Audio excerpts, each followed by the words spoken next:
first thing about espresso and cappuccino making and espresso machines is cleanliness. Cleanliness, cleanliness, cleanliness. We're talking something that's worth more than a vehicle. You want to take care of it like a vehicle, and these machines work on small little valves and little pinholes that the water goes through, and screens that are multi-layered. So without keeping these properly cleaned, you're going to cause a lot of unnecessary backup pressure, which can affect the tank and the heat exchange on the insides, and your machine will not last that long. We've been doing this since '93, and believe it or not, I've got an espresso maker that still works from 1996 when we had our first cafe. It just means you got to take care of them.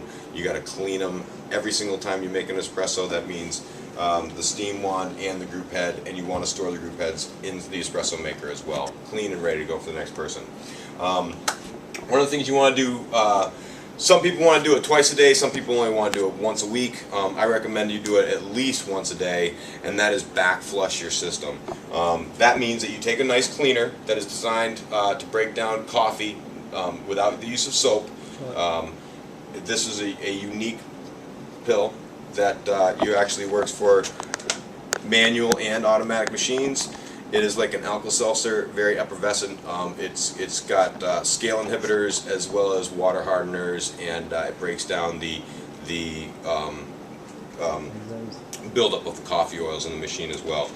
Believe it or not, all the water that comes out of this machine flowing so fastly literally goes through one hole the size of a staple.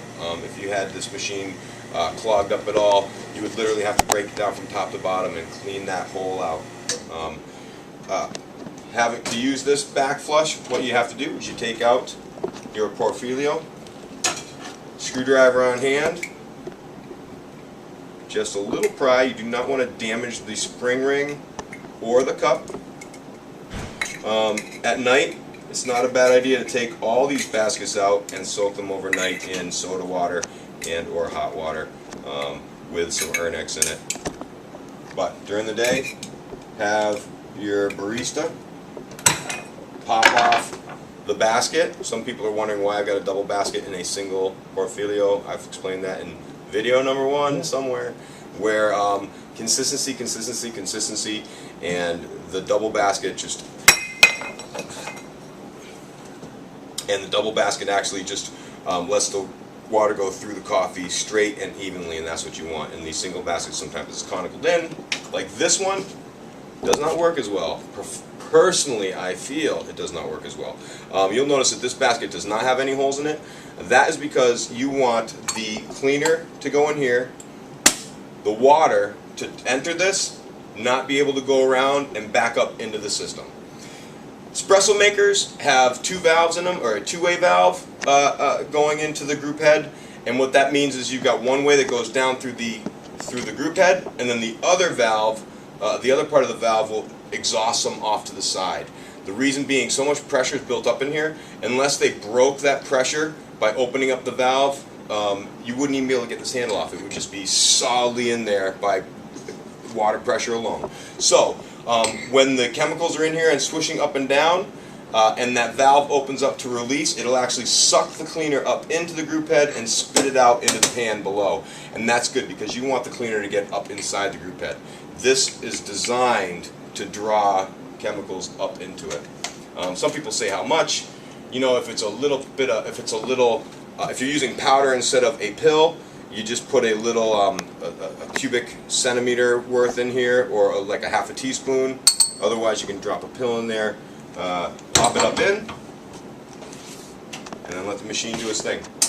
You just push it. You'll notice nothing's coming out here, but when you hear it stop and the exhaust out the back, you can actually see some of the white detergent in the bottom of the pan, and that's to let you know it's working.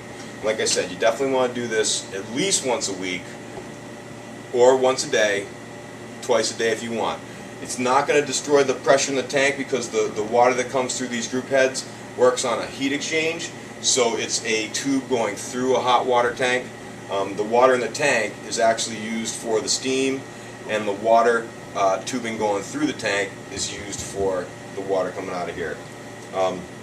If you want to suck it up into the group head a few times, it's good to stop it and start it, I don't know if you heard that.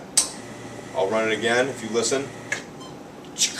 And if you were to see right in the pan right here, you would actually see some white foam and stuff.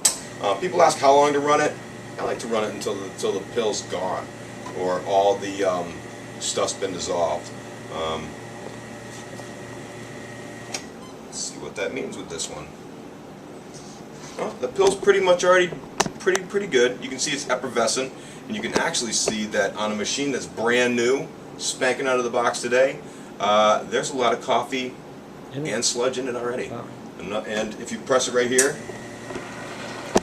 clearing out the rest of the detergent that was in there.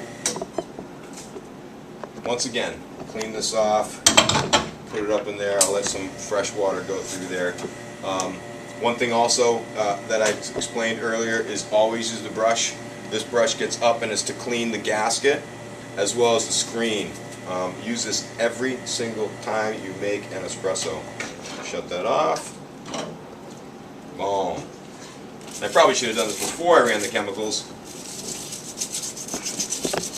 but it's never too late. Ba-boom. Take it, pop it off. At this point, towards the end of the night, I would just take all these screens, drop them in a cup with some hot water, and I'd drop a tab in it and let it soak. And then in the morning you come in, you got them clean, pop them in, rinse them off, and you're ready to go. I'm Darren Pierce, Pierce Brothers Coffee Roasters, and I just wanted to help you make the perfect espresso.